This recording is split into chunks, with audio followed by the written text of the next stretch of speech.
नमस्कार मित्रों, हम पढ़ रहे हैं आदिकाल और ये प्रश्न आए हुए हैं। बहुत ही महत्वपूर्ण प्रश्न है और 300 प्रश्नों को हमने कलेक्ट किया हुआ है। अगर ये प्रश्न आप लोगों ने कर लिया प्रश्नोत्तरी हमारे साथ, तो आदिकाल से एक भी प्रश्न बाहर नहीं मिल जाएंगे। और ये मैथिल पहला प्रश्न है, मैथिल कोकिल के नाम से जाने जाते हैं। तो कौन जाना जाता है मैथिल कोकिल के नाम से? ये प्रश्न कई बार आए हैं। तो यूपी टीजीटी में आया है। कब आया है? 2010 में आया है। DSSB में आया है, पीजीटी में 2018 में ये प्रश्न आए हुए हैं, 2018 में। और राजस्थान कॉलेज लेक्चरर भर्ती परीक्षा, ये इसमें भी 2014 में। मतलब ये इतना महत्वपूर्ण प्रश्न है कि देखिए कितने बार रिपीट हुआ है प्रश्न। तो मैथिल कोकिल के नाम से इसका आंसर देखते हैं कौन सा है। तो मैथिल कोकिल के नाम से जाने जाते हैं विद्यापति। विद्यापति मैथिल कोकिल के नाम से जाने जाते हैं। और इनकी जो पदावली है ये मैथिल भाषा में लिखा है। विद्यापति की पदावली और मैथिल भाषा में लिखा गया है। और ये पदावली के कारण ही तो मैथिल कोकिल नाम से जाने जाते हैं विद्यापति। और विद्यापति के प्रशंसकों ने उन्हें कई उपाधियों से विभूषित किया है। विद्यापति के जो प्रशंसक थे वे कई उपाधियों से इन्हें विभूषित किए हैं विद्यापति को। तो विद्यापति की उपाधियां एक बार सुन लीजिए आप लोग। अभिनय जयदेव कहा गया है, कवि शेखर कहा गया है विद्यापति को, कवि कंठहार भी कहा गया है, नौ कवि शेखर कहा गया है, खेरन कवि और दशावधान कवि, पंचानन, इतने इनके नाम से इनको उपाधियां मिली है विद्यापति में। बहुत ही महत्वपूर्ण है। किसी दिन विद्यापति से सिर्फ विद्यापति को लेके आते हैं, उनका जीवन, उनका परिचय, उनके रचनाएं सारे। अगला प्रश्न देखते हैं। थोड़ा सा इसको छोटा करें, बहुत लंबा प्रश्न है भाई ये। चलिए, विक्रम की 7वीं शताब्दी, विक्रम की 7वीं शताब्दी से 11वीं शताब्दी तक अपभ्रंश की प्रधानता रही और फिर वह पुरानी हिंदी में परिणित हो गई। यह कथन किस विद्वान का है? प्रश्न एक बार और पढ़ते हैं। अपभ्रंश की, ये जो पूछा जा रहा है प्रश्न, क्या पूछा जा रहा है कि विक्रम की 7वीं शताब्दी से 11वीं शताब्दी तक अपभ्रंश की प्रधानता रही और फिर वह पुरानी हिंदी में परिणत हो गई। यह कथन किस विद्वान का है? बताना है कौन सा है। तो ये सुनीति कुमार चटर्जी, चंद्रधर शर्मा गुलेरी, ग्रियर्सन, धीरेन्द्र वर्मा। तो ये सुनीति कुमार नहीं, ये Chandradhar Sharma Guleri. Option number B सही होगा, ऑप्शन नंबर बी। तो चंद्रधर शर्मा गुलेरी जो हैं, ये कथन क्या है? ये प्राकृत भाष हिंदी अपभ्रंश को पुरानी हिंदी मानते हैं। ये प्राकृताभास हिंदी को अपभ्रंश को, प्राकृताभास हिंदी कहिए या अपभ्रंश, इसको क्या कहते हैं? पुरानी हिंदी मानते हैं। चंद्रधर शर्मा गुलेरी क्या थे? तो प्रसिद्ध कहानीकार थे। ये चंद्रधर शर्मा गुलेरी क्या थे? प्रसिद्ध कहानीकार थे। इन्होंने 3 ही कहानियाँ लिखी है और 3 कहानियाँ लिखकर इनको बहुत प्रसिद्धि मिल गई। तो कौन सा है? पहला इनका सुखमय जीवन था। सुखमय जीवन कब लिखा था? तो 1911 में इन्होंने सुखमय जीवन लिख दिया था। फिर बुद्धू का कांटा लिखा, तो बुद्धू का कांटा 1914 में लिखा। फिर उसने कहा था, ये तो बहुत ही महत्वपूर्ण है, उसने कहा था 1915 में, 1915 में। और उसने कहा था, पूछा जाता है किस पत्रिका में छपी थी? तो ये सरस्वती पत्रिका में छपी थी, उसने कहा था। तो एक प्रश्न से कई प्रश्न निकलते हैं। आगे देखते हैं। बहुत ही महत्वपूर्ण क्लास रहती है और आप लोग अपना फीडबैक नहीं देते हैं कि क्लास कैसे लगती है। चलिए आगे बढ़ते हैं। पृथ्वीराज रासो में कितने समय हैं? पृथ्वीराज रासो में कितने समय हैं?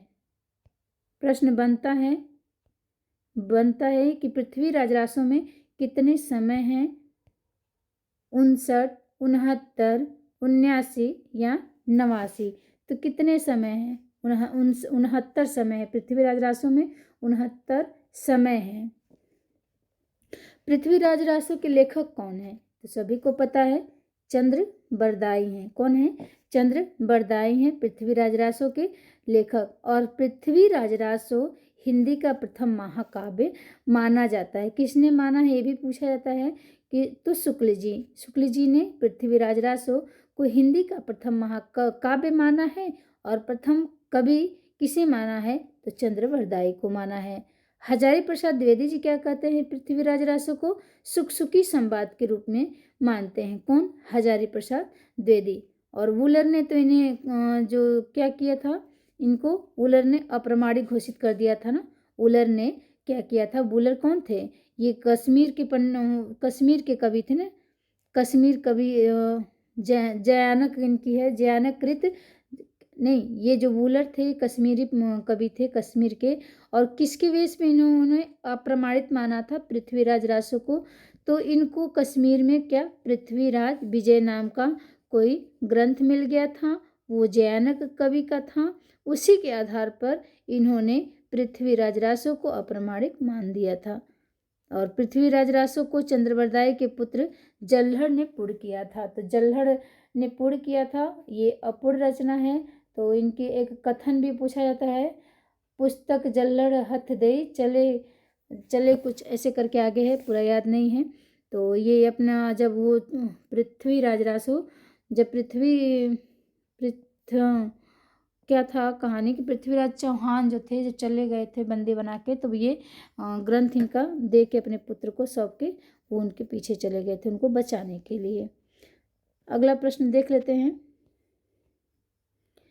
चंद्रधर शर्मा गुलेरी ने साहित्यिक अपभ्रंश, प्रश्न आ गया कि साहित्यिक अपभ्रंश को किस नाम से पुकारा है? तो प्रश्न ये वही है हम लोग जो पीछे देखे हैं। और ये आया कहाँ का प्रश्न है? तो राजस्थान लेक्चरर का ये 2014 का प्रश्न है कि निम्नलिखित में से कौन सी रचना, नहीं, चंद्रधर शर्मा गुलेरी ने साहित्यिक अपभ्रंश को किस नाम से पुकारा था? तो पुरानी हिंदी ही तो कहे हैं, पुरानी हिंदी यही कहे ही हैं चंद्रधर शर्मा गुलेरी। अपभ्रंश को क्या कहा? पुरानी हिंदी कहा था। और राजस्थान का पेपर बना हुआ ये है। शुक्ल जी ने पुरानी हिंदी को क्या कहा था? प्रश्न ये भी बन सकता है कि साहित्यिक अपभ्रंश को तो शुक्ल ये गुलेरी क्या कहते हैं? पुरानी हिंदी कहते हैं। लेकिन शुक्ल जी पुरानी हिंदी को क्या कहते हैं? तो शुक्ल जी पुरानी हिंदी को क्या कहते हैं? प्राकृताभास हिंदी कहते हैं। कौन? शुक्ल जी। अगला प्रश्न देख लेते हैं। निम्नलिखित में से कौन सी रचना अपभ्रंश की नहीं है? तो इसको आप लोग टच करिए कि कौन सा है, कौन सा नहीं है। क्या पूछा है कि नहीं को जरूर से ध्यान देना है, क्योंकि ये नहीं जो है ना, ये प्रश्न आते हुए गलत करवा देता है। पौमचर्य अपभ्रंश का नहीं है, पाहुर दोहा या भविष्यत कहा या चित्रावली। तो इसमें से कौन सी अपभ्रंश की रचना नहीं है? तो ये जो चित्रावली है ये अपभ्रंश की नहीं है। पौमचर्यु, पाहुर दोहा और भविष्यत कहा, ये सब अपभ्रंश की रचना है। चित्रावली जो है अपभ्रंश की नहीं है। चित्रावली किस भाषा में लिखी गई है? तो चित्रावली को अवधी भाषा में लिखा गया है। और चित्रावली किसकी है? तो चित्रावली उस्मान की है। उस्मान की। कैसे याद किया है? तो चित्र किसका बनाना है? उस्मान का बनाना है। उस्मान हो जाएगा चित्रावली। और चित्रावली लिखा कब गया है? तो 1613 में लिखा गया है चित्रावली। और ये जो पाहुर दोहा है ये किसका है? तो ये राम सिंह का है। पाहुर दोहा एक मिनट, पाहुर दोहा किसका है? राम सिंह। पाहुर दोहा राम सिंह का है। और पौमचर्यु को किसका है? पौमचर्यु ये स्वयंभू का है। स्वयंभू। पौमचर्यु किसका है? स्वयंभू का है। पाहुर दोहा हम लोग देख लिए कि राम सिंह का है। और ये भविष्यत कहा किसका है? भविष्यत कहा तो धनपाल का है। भविष्यत कहा धनपाल का है। भविष्यत कहा किसका है? धनपाल का है। और सभी काव्य अपभ्रंश भाषा में लिखे गए हैं। ये जो चित्रावली है ये अवधी भाषा में लिखी गई है। और ये उस्मान की है, 1613 ईस्वी में लिखा गया है। अगला प्रश्न देख लेते हैं क्या है। विशुद्ध चित्रावली यानी जीवन चरित्र के लेखक कौन है? विशुद्ध चित्रावली जीवन चरित्र के लेखक कौन है? माधव प्रसाद मिश्र, सुखदेव बिहारी मिश्र, केशव प्रसाद मिश्र या बालकृष्ण भट्ट। तो कौन है? तो ये माधव प्रसाद मिश्र हैं, माधव प्रसाद मिश्र। आंसर कौन सा सही होगा? माधव प्रसाद मिश्र आंसर सही होगा। तो विशुद्ध चरितावली है। चरितावली इसका मतलब है कि जीवन चरित के लेखक माधव प्रसाद मिश्र हैं और ये सुदर्शन एवं वैशोपारक के संपादक भी रहे हैं। माधव प्रसाद सुदर्शन और वैशोपारक के संपादक भी रहे हैं। इनके निबंध अधिकतर भावात्मक हैं। माधव प्रसाद जो हैं इनके निबंध कैसे? तो भावात्मक हैं। भाषा इनकी पांडित्यपूर्ण है और मुहावरेदार है। तो माधव प्रसाद की भाषा कैसी है? पांडित्यपूर्ण है और मुहावरेदार है। इनके निबंध अधिकतर कैसे हैं? तो इनके निबंध अधिकतर भावात्मक हैं। अगला प्रश्न देख लीजिएगा क्या है। अमीर खुसरो का मूल नाम क्या था? आप लोग को पता है अमीर खुसरो का मूल नाम क्या है? तो ऑप्शन नहीं पढ़ेंगे, सीधे बता दे रहे हैं। इनका नाम है अबुल हसन। कौन सा है? अबुल हसन है अमीर खुसरो का नाम। कई बार प्रश्न आए हुए हैं या और ये DSSB में PGT में आया हुआ है। 2018 का प्रश्न है। अमीर खुसरो का मूल नाम हम लोग देखते हैं कि अबुल हसन है और ये अमीर खुसरो खड़ी बोली आदि के कवि कहे जाते हैं। खड़ी बोली के आदि कवि कहे जाते हैं। कौन? अमीर खुसरो। इनकी प्रसिद्ध रचनाएं खालिक बारी, पहेलियाँ, मुकरियाँ, दो सुखने, गजल आदि हैं। अगला प्रश्न देख लेते हैं। बहुत ही महत्वपूर्ण प्रश्नोत्तरी है और ये हम सारे इससे यूथ से प्रश्न लिए हैं। यूथ का अगर PDF से पढ़ाते तो इतना क्लियर नहीं दिखता, आप लोगों को दिक्कत आती पढ़ने में और हम लोग मोबाइल से अक्सर अधिक पढ़ते हैं, तो इसलिए थोड़ा सा मेहनत करके इसको प्रश्न के रूप में करवा रही हैं। और भक्ति काल ख़त्म हो जाएगा। अब ये श्रृंखला पूरा यूथ का पूरा किताब हम करवाएंगे। यहाँ पे थोड़ा सा आप लोगों का सहयोग चाहिए। ये वीडियो को लाइक शेयर सब्सक्राइब करिएगा। चलिए ज़्यादा बातें नहीं करते हैं, 137 नंबर पे आ जाते हैं। प्रश्न क्या है? ये भी प्रश्न आया हुआ है DSSB में। हिंदी में किस कवि को राजशेखर की उपाधि से अलंकृत किया गया है? तो कौन से ऐसे कवि हैं जिन्हें राजशेखर की उपाधि से अलंकृत किया गया है? तो कौन से हैं? स्वयंभू, विद्यापति, चंद्रवरदाय, जगनी। तो ये विद्यापति हैं। ऑप्शन नंबर कौन सा सही होगा? Option number B Vidyapati. इन्हें क्या कहा गया है? राजशेखर की उपाधि से। बहुत सी उपाधियाँ इनको दी गई थी ना, इनके प्रशंसकों ने दी है। तो विद्यापति को राजशेखर की उपाधि से अलंकृत किया गया है। विद्यापति जो तिरहुत के राजा थे, शिव सिंह एवं कीर्ति सिंह के क्या थे ये विद्यापति? तो राजदरबारी कवि थे। और किस संप्रदाय के थे विद्यापति? तो विद्यापति शैव संप्रदाय के थे। कौन से संप्रदाय के? विद्यापति शैव संप्रदाय के थे। और बच्चन सिंह ने विद्यापति को क्या कहा है? बच्चन सिंह ने विद्यापति को तो जातीय कवि कहा है ना, जातीय कवि कहा है बच्चन सिंह ने, जातीय कवि कहा है बच्चन सिंह ने। और हरप्रसाद शास्त्री ने इन्हें क्या कहा है विद्यापति को? तो पंचदेव पासक स्वीकार किया है। क्या कहा है विद्यापति को? पंचदेव पासक। पंचदेव पासक कहा है। किसको? विद्यापति को। किसने कहा है पंचदेव पासक? प्रश्न बन जाता है। तो पंचदेव पासक इन्हें किसने कहा है? तो हरप्रसाद शास्त्री ने कहा है। सूर्यकांत त्रिपाठी निराला भी इनको क्या कहे, कुछ कहे हैं ना। हाँ, पदावली की श्रृंगारिक पदों की मादकता की नागिन की लहर के हैं। इनकी जो पदावली लिखा गया है विद्यापति के, उसी को कहे हैं कि ये पदावली जो है श्रृंगारिक पदों की मादकता की नागिन की लहर है। और हजारी प्रसाद द्विवेदी ने भी इन्हें क्या कहा है विद्यापति को? तो श्रृंगारिक रस के सिद्धवाक कवि कहे हैं। विद्यापति क्या कहे हैं? श्रृंगारिक रस के सिद्धवाक कवि कहा है। किसने? विद्यापति ने कहा है।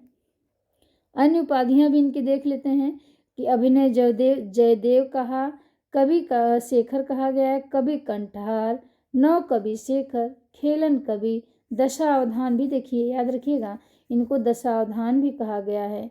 पंचानन की भी उपाधि दी गई है। किसको? विद्यापति को। और मैथिल कोकिल तो कहा ही गया, ये प्रसिद्ध है।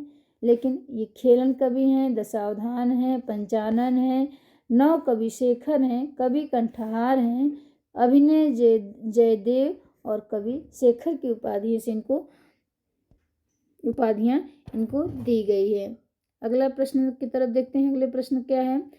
अगला प्रश्न, कीर्ति लता के रचनाकार कौन है? तो प्रश्न अभी हम लोग पढ़े हैं। तो कीर्ति लता के रचनाकार कौन है, एक बार देख लेते हैं। कहाँ चला गया?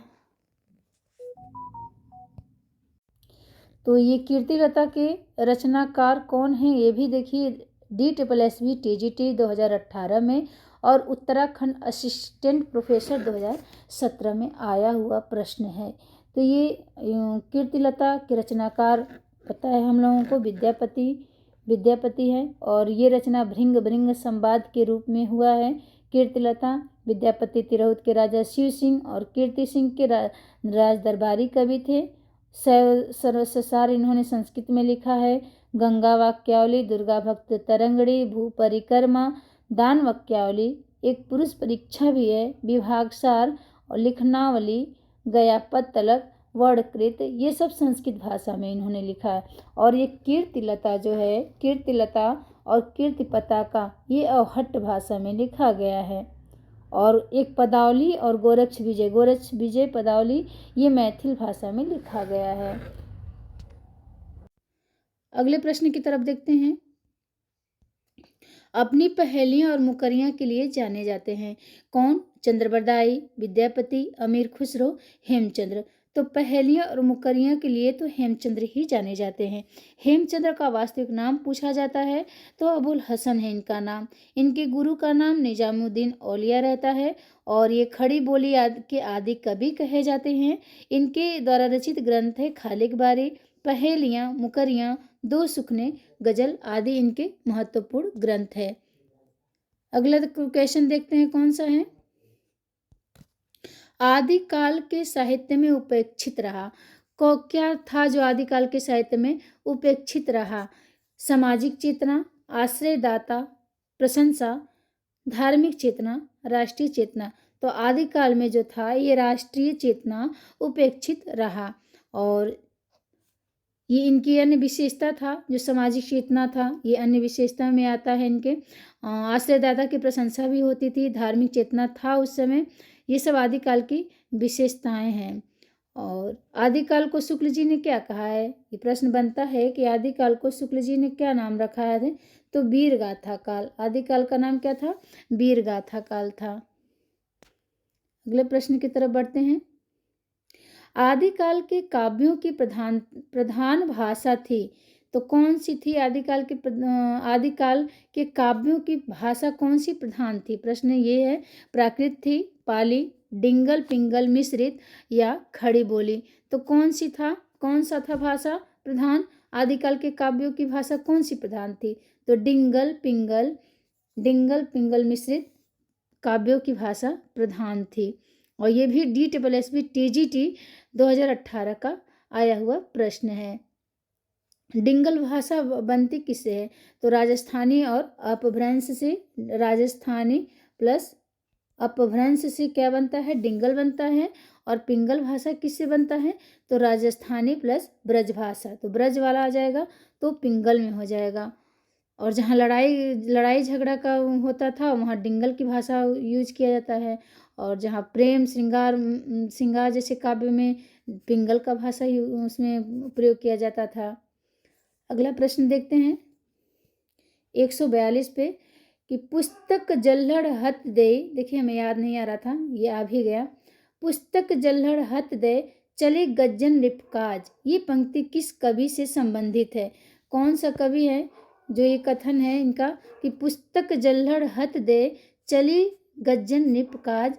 ये नरपतिनाल, चंद्रवरदाई, विद्याधर या जल्हड़? तो ये कौन से हैं? तो ये चंद्रवरदाई का ये है। चंद्रवरदाई में ही पंक्तियां दिया गया है। और पुस्तक जल्हड़ हत दे चली गज्जन निपकाज, ये पंक्ति चंद्रवरदाई से संबंधित है।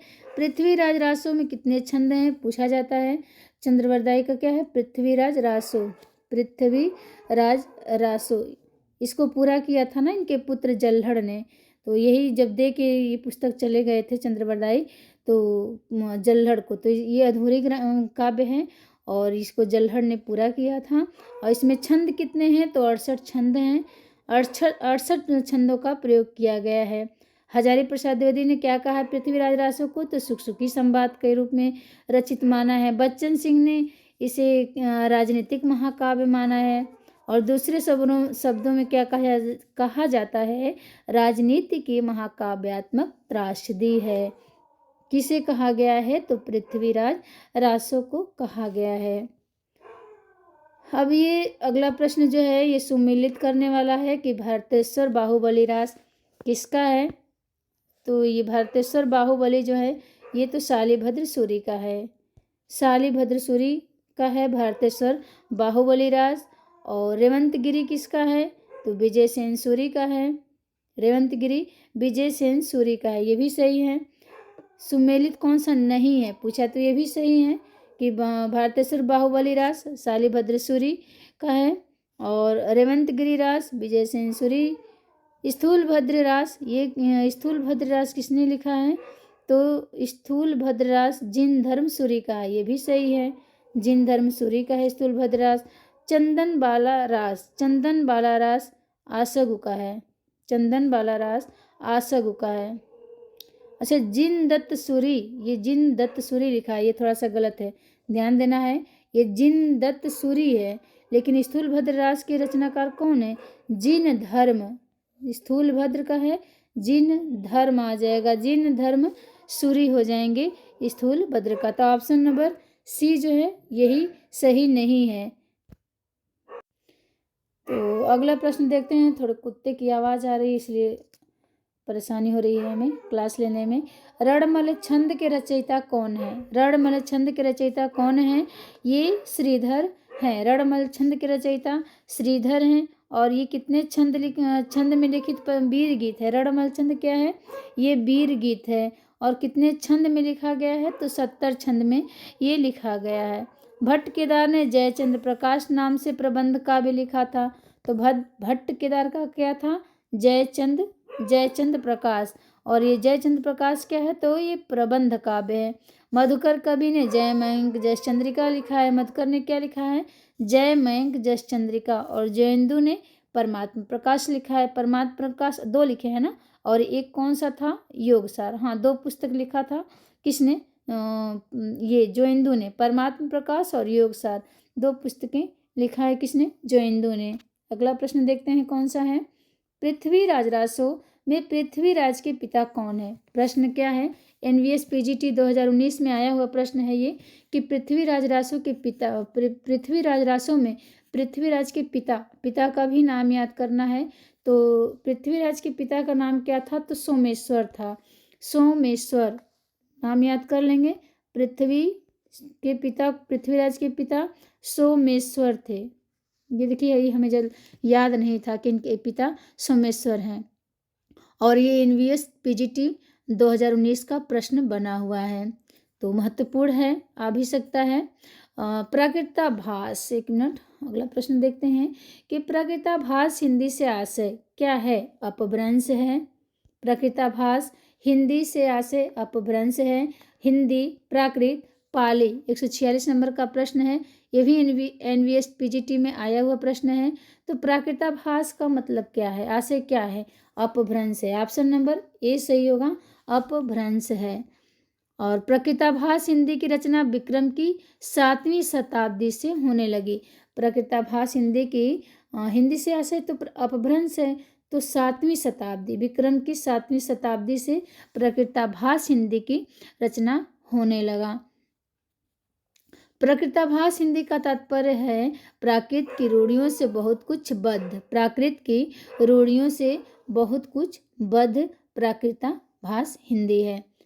अगला प्रश्न देखते हैं। और आज का लास्ट प्रश्न है कि गोरा बादल की कथा किसके द्वारा रचित है। प्रश्न है कि गोरा बादल की कथा किसके द्वारा रचित है। दलपत विजय, नरपति नाल, जटमल या जल्हड़। तो गोरा बादल की कथा किसके द्वारा है, तो ये जटमल के द्वारा है। जटमल गोरा बादल किसने लिखा है, ये गोरा बादल की कथा जटमल द्वारा है। और ये दलपत विजय की रचना खुमार रासो ने किया है। कब किया है? तो 9वीं शताब्दी में किया है। कुमार रासो ने 9वीं शताब्दी में किया है। और ये नरपत नाल का है बिशलदेव रासो। नरपत नाल ने क्या लिखा है? तो बिशलदेव रासो लिखा है। और 13वीं सदी में लिखा है। बिशलदेव रासो कब लिखा है? 13वीं सदी में लिखा है। जल्लड़ चंद्रबरदाई के पुत्र थे। पृथ्वीराज रासो नामक रचना को इन्होंने पूर्ण किया था। एक प्रश्न देते हैं, आप लोग बताइएगा कमेंट बॉक्स में कि नाथों की संख्या कितनी मानी जाती है। ये आप लोग बताइएगा। 9, 11, 84 और 86 नाथों की संख्या कितनी मानी जाती है और इनके प्रवर्तक कौन है? चलिए, सभी को धन्यवाद। राधे राधे, जय माता दी। अगर आप लोग को वीडियो पसंद है तो लाइक शेयर सब्सक्राइब करिएगा। बहुत बहुत धन्यवाद।